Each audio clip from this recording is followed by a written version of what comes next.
మనం Kanchi big borders లో start restock వచ్చింది, కలెక్షన్స్ ఉన్నాయి. ఒకసారి కలెక్షన్స్ చూద్దాం. ఇందులో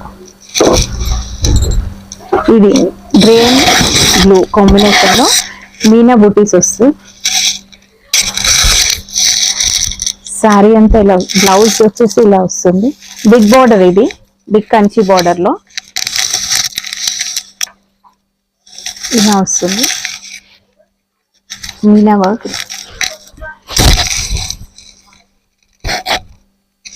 శారీ అంతా ఇలా ఉంటుంది.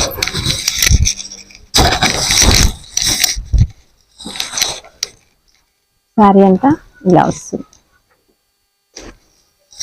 వీటి కాస్ట్ వచ్చేసి 6,000 రేంజ్ లో. ఇందులో మనం కలర్స్ చూద్దాం. కలర్స్, డిజైన్స్ అనేది డిఫరెంట్ ఉంటుంది. ఇప్పుడు అదొక ప్యాటర్న్ ఉంటుంది. రేంజ్ మాత్రం అన్ని 6,000